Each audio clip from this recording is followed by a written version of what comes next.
So I have been lucky enough to get hold of the C60 Special Edition Graphite. Only 250 watches are ever being made and they're all sold out already. I think they sold out in the first day, and I've been lucky enough to get hold of one because of my friend Neil. Now, if you have ever considered getting a Christopher Ward watch, put your hand up.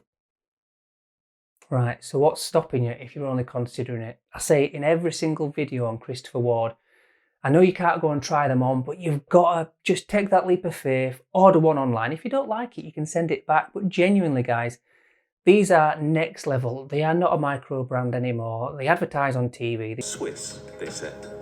Precisely. Christopher Ward. They sponsor a Premier League football club.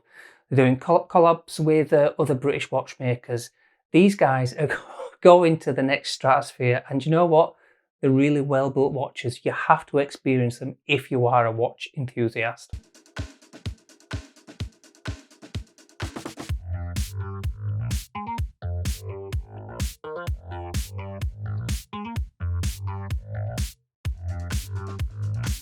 So guys, I can't go any further in the video without saying, Neil, you sexy human being, thank you so much for your trust and your love to send me these watches. It is truly, truly remarkable that you've done that. Thank you so much.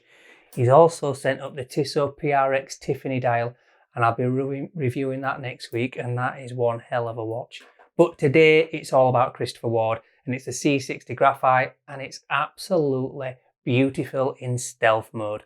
Now it's a 42mm case, and it is PVD and DLC covered case, and apparently, now I haven't seen the hull of a Submariner for quite some time now. I'm just trying to think back when the last time I saw one was. What do you mean another torpedo? Where the hell did it come from?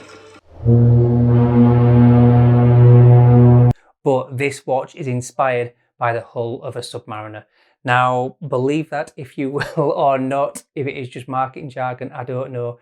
But stealth mode, I'm not particularly a fan of all black watches, but this for me is just, it's hit the nail on the head, and I think a lot of that to do is with the light catcher case, because it's still got a bit of bling and shine to it, so they've done it really well. Now, I know what you're thinking, what the hell is PVD covered?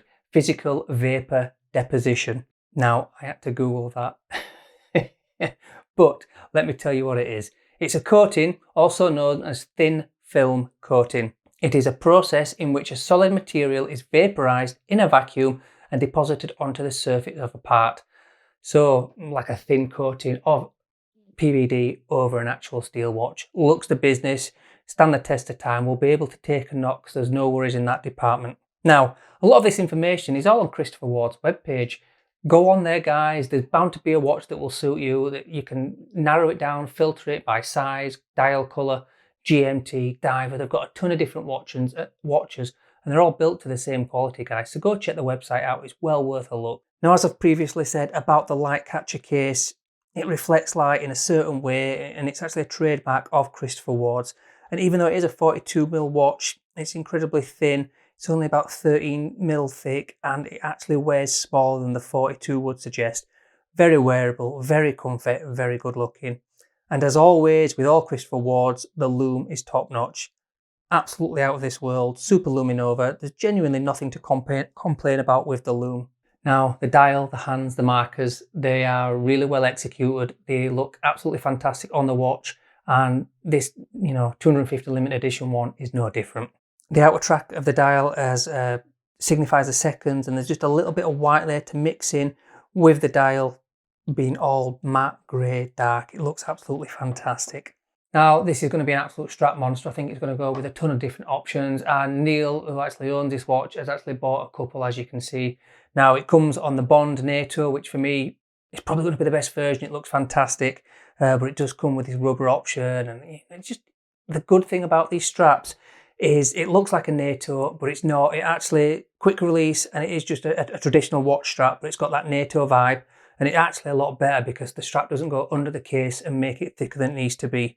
So probably the best option of, half breed between a mix of a strap and a NATO. The date wheel is well placed at 6 o'clock.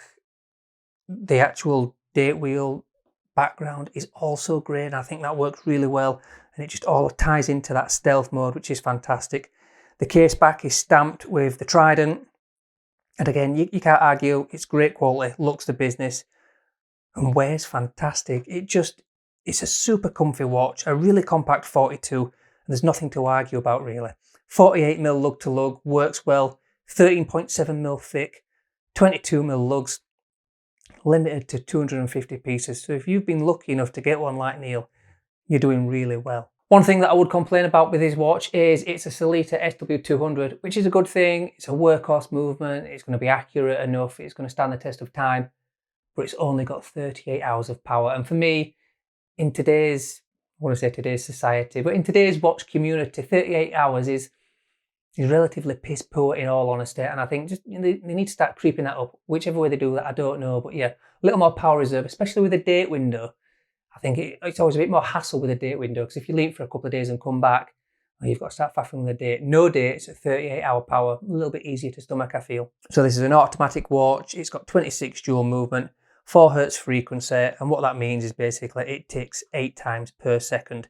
Super luminova, as we've already seen, and it's got an anti-shock system within there, and and a massive 600 meters water resistance there. That's outrageous. Completely unnecessary, and the fact they've got that into a compact 13.7mm thick case again is just hats off to Christopher Ward. 600 meters is outstanding. My Black Bay from Tudor, I think that's about 14.7mm thick and only 200 meter water resistance there. So as I say, go check Christopher Ward out, guys. They're absolutely top notch. Designs are subjective ultimately. If you don't like the designs, you don't like Christopher Ward, that's fair enough, but they do some really simplistic, clean, classic designs. I've had a couple of them in the past and they work really well. They've got vintage inspired watches, they've got chronographs, they've got all sorts of different options for you to try. So I'd just take that leap of faith, guys. Go buy one. If you don't like it, you can always send it back. But for me, these are fantastic watches, and this one especially. Cheers, Neil. I'll see you in the next one.